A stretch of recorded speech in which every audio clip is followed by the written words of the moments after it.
Hi Pisces, my name is Audrey Alison. Thanks for joining me for your July 2016 forecast for the month. I'm happy to be here, and what a beautiful month for you, Pisces. We start out the top of the month on the 4th of July, on the 4th, and with our new moon. 12 degrees of Cancer in your 5th house. And what a spectacular place to have your new moon on the 4th of July in the sector of fun and games and children and creative endeavors and relaxation and pleasure and leisure. This is great. I have a very dear Piscean friend whose favorite holiday is the 4th of July, so she'll be excited about this. Pammy, I hope you're watching.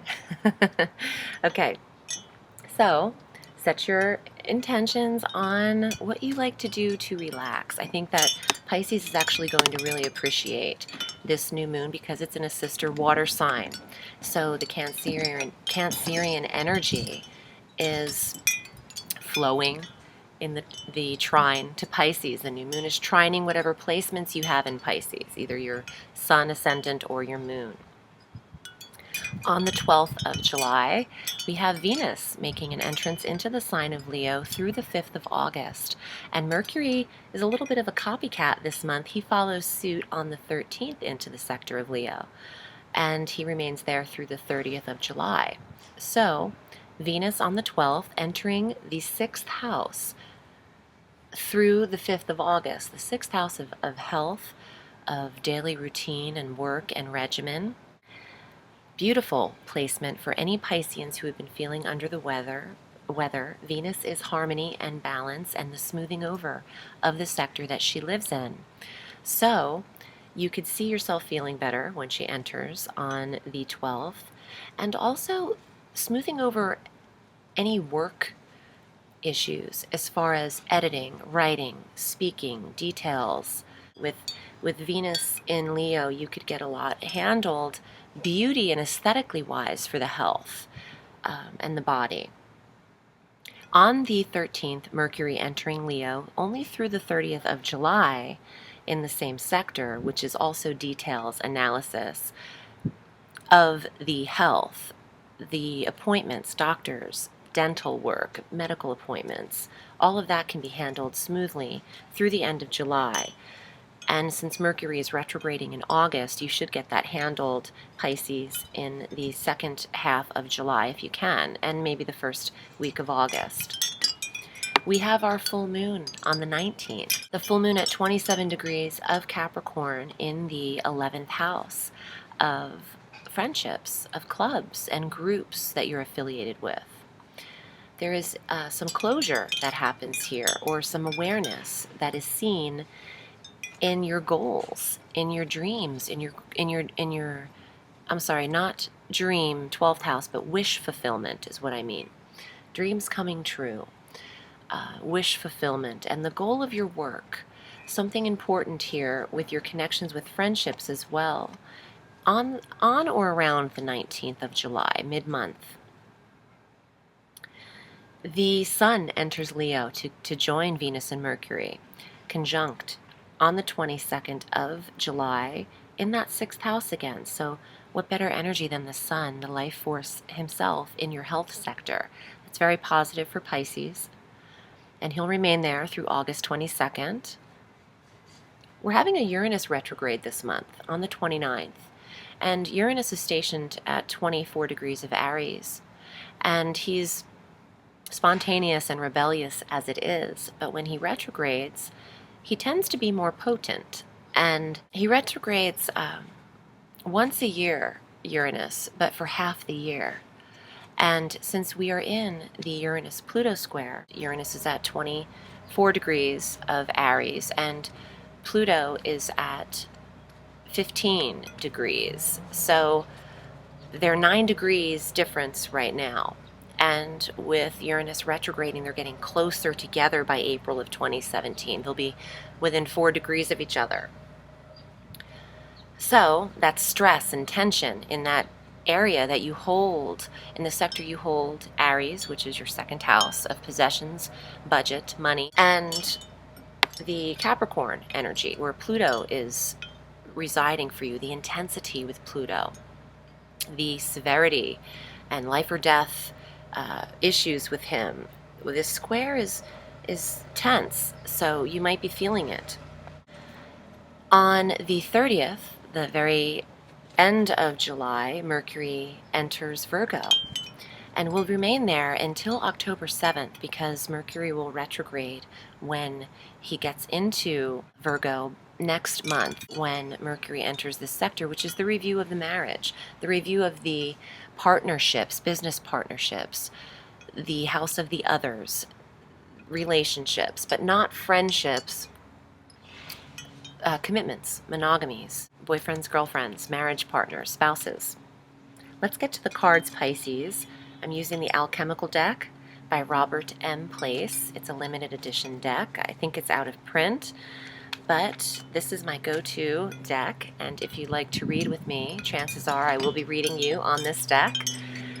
You can reach me at audreyalison.com. This is my sole profession, and I read all through the week. So you can reach me on my website and place your order via the PayPal button, and I will get back to you in an email. Okay, Pisces, you're thoroughly shuffled. Here are your cards for July. Ace of Coins. The Ace of Pentacles is a card that denotes springtime.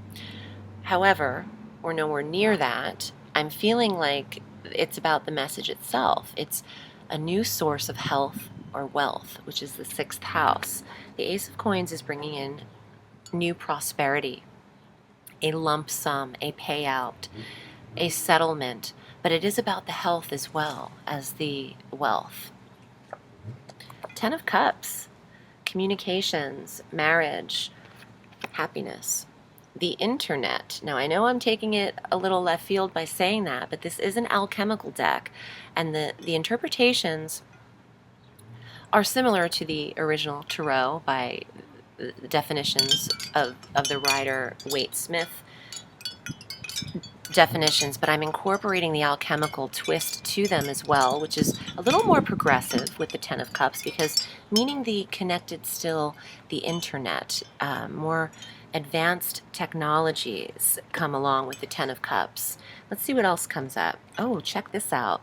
Okay, so Pisces is owning it as far as the health and the wealth, and it might be due to the strong communication, yes, Mercury in the 6th house, the strong communication surrounding and enveloping the 6th house of health and wealth. Well, work and health, but I incorporate the wealth because that's the definition of this card as well. Let's see what the final card is.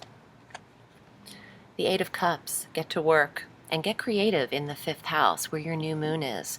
This is the Potter in the alchemical deck. The 8 of Cups could denote some reflection of sadness or emotional duress, but with this card, it's channeled into a creative project. Your emotional upheaval, I want to say, your emotional ebbs and flows can be channeled into something very creative and very progressive and positive. Make something out of your emotional crises. Literally, for those of you creative types, I'm getting jewelry, sculpting even, because of this card. This reminds me of Ghost with Patrick Swayze and Demi Moore. That really weird love scene with making pottery. Perhaps you're going to release some emotional discontent through a creative endeavor. And when you do that, when you take your emotions and the cups, 10 of Cups and then 8 of Cups, and channel them into something that you can create or make, and even writing, something expressing through the hands, music. But jewelry came to me very strongly. It's profitable too. When you use all of yourself to create something, it's effortless, and it's effortlessly received. So you could be earning from this, whether you know it or not, whether you like it or not, and whether that was your original intent or not. So that's very powerful. And remember, the Queen of Coins, she's standing on her property. She has accumulated all of that fruit came from her lawn and her land and her castle. So you're staking claim on things as well, Pisces. And I think it's time. It feels very positive, and with the health and work sector strongly influenced this month, there's something positive developing in that area for you, and I'm really feeling that you're feeling better.